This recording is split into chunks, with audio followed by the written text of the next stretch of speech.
સમાજની અંદર એ કલ્યાણ કરી શકે મારા વાલા. માં ઉમિયાના આપણે વંશજો ભગવાન ભોળાનાથના ઉપાસકો છીએ. આપણે રોજ ભોળાનાથના પ્રભુજી મેરજા સાહેબ આપણે શ્રાવણ મહિનો જવન તો ભગવાન ઉપર તો અભિષેક પછી કરે, પણ માણસો છે ને એટલી બધી કરતી હોય તો ભગવાનના ભગત ઉપર અભિષેક કરી વયા જાય. ઓલા લોટા ચડાવ તેની ઉપર લોટા ચડાવે. શિવ મંદિરે આપણે જાય છીએ પણ કોઈ દી શીખા જ નથી કે શિવ મંદિરે કેમ જવાય અને એમાંથી શીખવાનું શું છે. અરે ભગવાન ભોળાના ચપટી ભભૂત મેં હે ખજાના કુબેર કા, એ તો મળવાનું મળવાનું મળવાનું, પણ એ સિવાય જવાનું શું કામ? શંકર ભગવાનના મંદિરમાંથી શું શીખવાનું? તમે જે પરિવારની વાત કરી ની વાત મારે કરવી છે. આપણે હમણાં સુંદર વાત કરી, એના અનુસંધાનમાં મને યાદ આવી. આપણે હમણાં જ પરિવારની વાત કરી કે બેનો એક થાય, જતું કરે, તો એના અનુસંધાનમાં ભોળાનાથના મંદિરે હિનાબેન આપણે જાય ને ત્યારે 11 પગથિયાનું મંદિર હોય. આ વાત સમજજો, મારી અદ્ભુત વાત છે. આ ચિંતનો અમે રાત્રિના આખા ઉજાગરા કર્યા હોય ને, જાગરણ કર્યા હોય ને ત્યારે આ બધું મળ્યું હોય. આ મોતીડા સીધા તમને મોતીડાની હાર આપી છે અમે. 11 પગથિયાનું મંદિર શિવાલય, 5 પગથિયા વચ્ચે વળી પછી ઓટો વળી 5 પગથિયા, 11 પગથિયાથી શિવાલય જવાય. આ 11 પગથિયા ક્યાં? 5 જ્ઞાનેન્દ્રી, 5 કર્મેન્દ્રી, 11મું મન. આ 11 ને બાદ કરી 11 ઉપર ચડાઈ કરીને આપણે જવાનું છે. કામ ક્રોધ રસ રોધ મોદ લોભ ઈર્ષા અદેખાય આ બધું છોડીને શિવાલય સ્વયં ગતિ થાય. શંકર ભગવાનના મંદિરમાં જઈને પેલા પોઠિયો બેઠો છે. સૌથી પહેલા જ પોઠિયાના દર્શન કરી. એ તો આપણે કાનમાં કી બસ અમારું આ કરો આ કરો, પણ પોઠિયો બેઠો છે શું કામ? શું કામ પોઠિયો બેઠો? અહીંયા પોઠિયો શું કામ છે એનું? આ પોઠિયો શું કામ? પહેલા જ શું કામ? શિવ મંદિરે જાવ ને તો પોઠિયો એટલે ધર્મ. ભગવાનના મંદિરમાં ધર્મ કરવા જવાનું હોય. ધર્મ લક્ષ્ય સૌથી પહેલા ધર્મ. શિવ મંદિરે જાવ તો ધર્મ પહેલા, અને બીજું કાચબો હોય. તો તમને પ્રશ્ન ન થાય, મને પ્રશ્ન થાય, લાવો ને તમને પૂછું કે બીજા બધા જે કઈ છે, નાગ છે, ઉંદેડો છે, આ બધું પોઠીઓ છે, આ બધું ભગવાન ભોળાનાથના પરિવારના વાહનો છે. ભગવાન ભોળાનાથના ગળામાં નાગ છે તો ભોળાનાથના ગળામાં નાગ છે એટલે નાગ છે.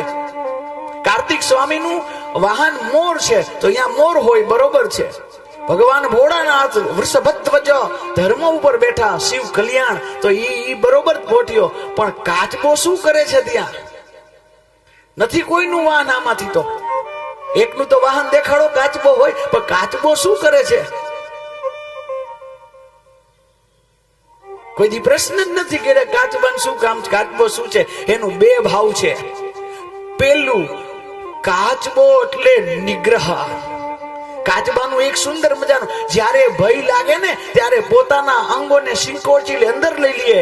એટલે કે આપણે પણ જ્યારે સંસાર સાગરમાં જ્યારે પ્રવૃત્ત થાય ને ત્યારે કામનાઓ આપણે જ્યારે ઘેડી લઈએ ને ત્યારે આપણું મન છે ને વળી જવું જોઈએ અને અંદર આપણું રક્ષણ થઈ જાય. એટલે પણ એ નિગ્રહ થાય, મનનો નિગ્રહ થાય, એટલે કાચબો. અને બીજું, આપણે એમ માનીએ કે વિષ્ણુ ભગવાન નારાયણ નારાયણ. ઘણા મેં વિચાર કર્યું છે કે આશ્રય અન્યાશ્રય એ બધું બરોબર, એ ઘણા શિવને ન માનતા હોય.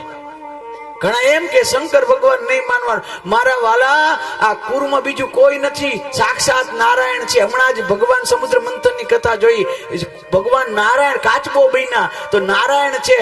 એટલે કે ભગવાન ભોળાનાથની સામે તો નારાયણ ખુદ ધ્યાન ધરીને બેઠા છે. ભોળાનાથની આ નારાયણ અને આ શંકર ભગવાન છે, એટલે ત્યાં કાચબો છે.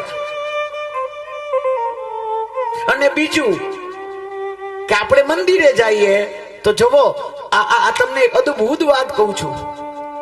ગણપતિનું વાહન કોણ? બોલો બોલો જરાક. હા, એમ બોલતા રહેજો. ગણપતિનું વાહન ઉંદેડો છે. ભગવાન ભોળાનાથના ગળામાં શું છે? બરોબર, સાચું ખોટું હોય તો ના પડજો. આપણે ત્યાં હનુમાનજી મહારાજ બેસાડીએ છીએ. એ તો આપણે હનુમાનજી પ્રત્યે લાગણી ભાવ એટલે આપણે હનુમાનજી મહારાજ બેહાડીએ. પણ તમે દક્ષિણમાં જાઓ ને તો શિવ મંદિરની અંદર કાર્તિક ભગવાન હોય, ભોળાનાથના બે દીકરા ગણપતિ અને કાર્તિક સ્વામી, તો અહીંયા કાર્તિક સ્વામીનું અહીંયા બેસણું હોય, કાર્તિક ભગવાનની મૂર્તિ હોય. અને કાર્તિક ભગવાનનું વાહન કોણ? જોરથી બોલો. કાર્તિક ભગવાનનું વાહન. માતાજી જગદંબાનું વાહન કોણ? સિંહ. સાચું?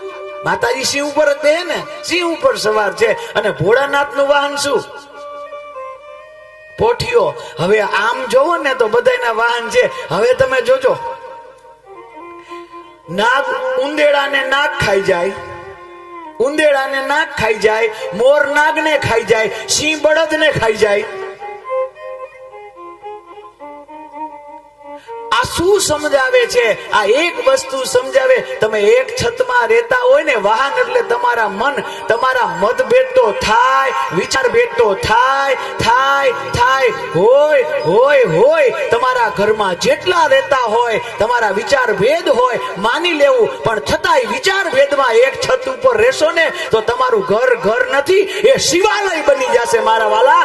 એ તમારા ભગવાનનું ઘર બની જવાનું છે. આપણા ઘરમાં કદાચ એકના વિચારો જુદા જુદા હોય, પણ એક છતમાં રહેશું ને તો આપણી પણ પૂજા થશે. અને ઈ ઘરમાં જેના વિચારો જુદા હોય અને છતાં એક છતમાં રહેતા હોય ને મારા વાલા, બધાય દેવતાઓ આવ્યા, એનો એક એક દિવસ હોય, પણ જેના વિચાર પરિવારના એક હોય ને અને જુદા જુદા હોય છતાંય પરિવાર એક થતો હોય ને, એવા મહાદેવનો આખા આખા મહિના હોય મારા વાલા. એ મંદિરના મહિના હોય પૂજાના. એક થાય, છત માટે રહેતા હોય. અરે આપણે પરિવારથી જુદા થાય ને તો કાંઈ વાંધો નહીં, થવાય. અન્નથી જુદા થવાય, એ ધનથી જુદા થવાય, રહોડેથી જુદા થવાય, કદાચ બધુંય થાય. પણ યાદ રાખજો, પરિવારથી છેતી કોઈની મનથી જુદા ન થતા, નકર તમારા પિતૃય દુખી થઈ જશે મારા વાલા.